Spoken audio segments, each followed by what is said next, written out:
Oh man, you guys aren't going to want to miss this one.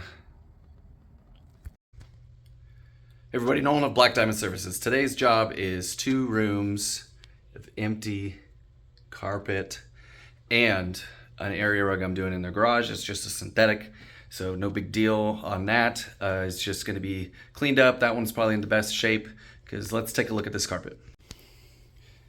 All right, so you can tell, super old carpet. From what I was told, it's never been professionally cleaned, just vacuumed regularly.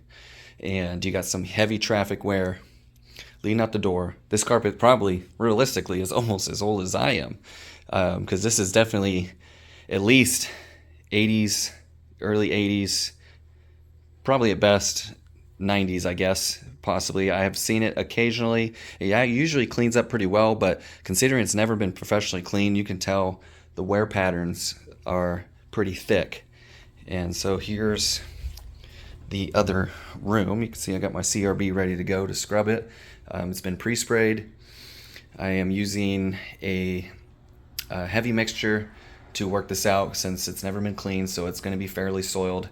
And then they are actually going to be holding on to it for a little while, so I am going to be applying carpet protectant to this and the area rug that's in the garage. So I'm going to go ahead and get this started.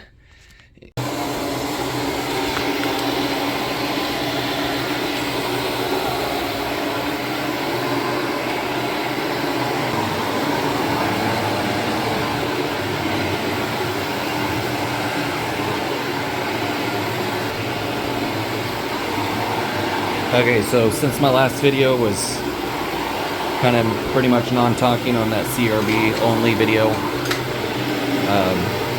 I'll discuss a little bit of what I used. So no real pets in the house that caused any stains, so I'm using an alkaline pH of 10 for the pre-sprays main thing for the soil, and then I did boost it with a product that is 12 pH, which helps with kind of greasy or oily carpets,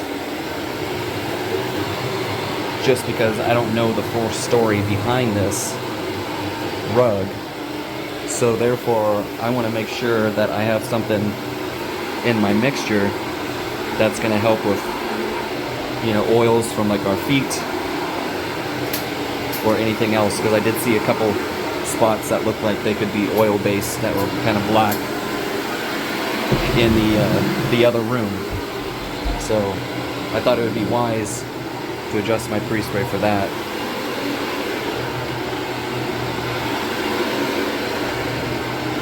And there's, like I said, I didn't find any pet stains, anything like that. There was a larger dog that was here, but nothing showing signs of a need for treatment. So that's why I'm sticking with the mid-range pH of alkaline cleaners. And then for my rinsing agent, I'm going to be using a more neutralizing alkaline as well, because it'll help give me some cleaning power to finish the job out.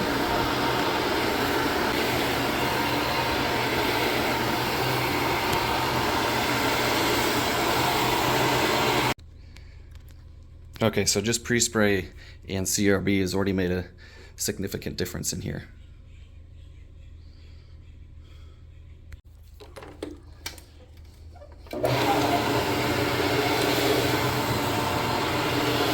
Being the master bedroom, this room definitely has the most wear to it.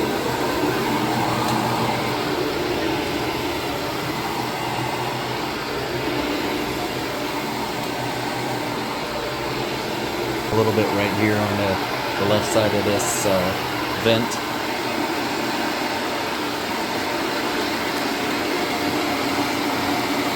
See if I can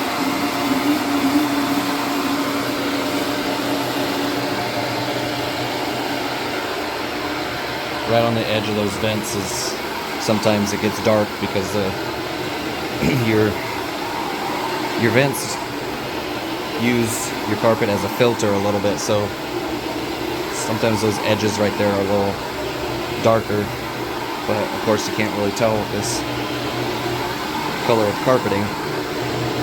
So a little agitation does not hurt to fix that up. Looks like there's just a pinch of kick out there. So when I pre-vacuumed, considering this has never been professionally cleaned, I didn't get as much as I do at some houses. So that lets me know that they did actually, vacuum a fair amount. Or maybe they already pre-vacuumed it as well before I got here, because they did have one of those stick vacuums out. And while those can help for denser carpet, they don't seem to be as good as an upright. I don't think they have enough power. They're great for, hard surfaces because everything's right there, but thicker carpets, not so much.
Alright, so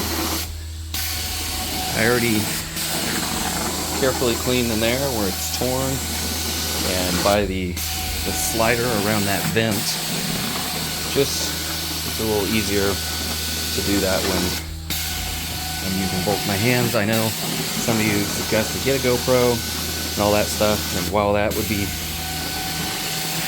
great,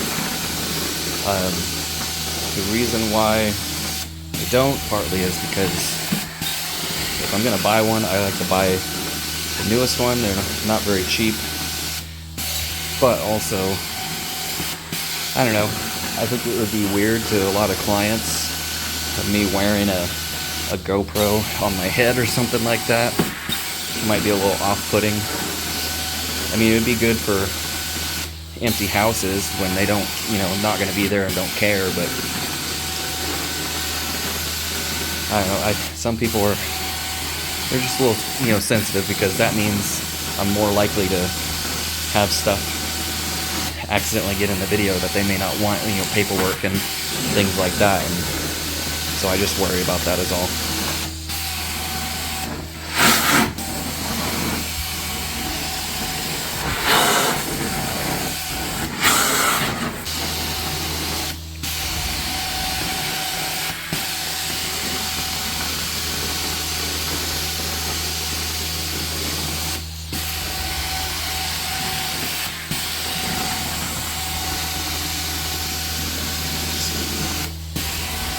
So, for any of you hardcore Black Diamond channel watchers, you may or may not have noticed there's a difference in how my jets sound. I put some new ones on this morning, and the reason why they sound different is each jet has a flow rate on them. Basically how wide the mouth of it is, how much is being let out at a time. So if you have a reasonable sized machine like I do, you can run 8 flow which is 2 per jet because there's 4 of them, and it just puts out, you know, more at a time. And I've been wanting to try 4 flow, which yes is less output, but that means I'm using less to potentially clean the carpet. So I'm trying it out. You guys know how I clean. I don't move very fast in the first place because I want to make sure I'm cleaning it efficiently, but also because it's not letting as much out at a time, it should give me an ever so slight increase in my heat output at the wand, just because as much isn't coming out this time. So, you know, it's, I don't know, it probably won't make much of a difference, but I've heard some people say that. So I wanted to try it, so I bought them, installed them this morning, and this is the first official job they've been on. So there's an ever so slight difference in the sound of it.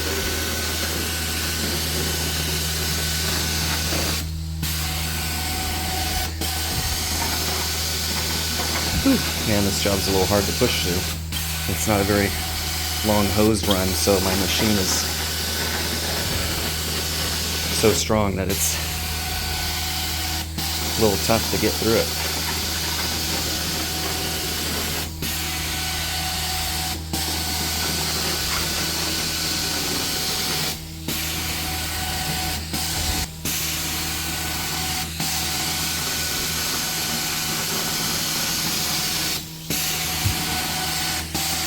So far, I'm liking the jet change. I don't see any difference in how it cleans.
Holy smokes.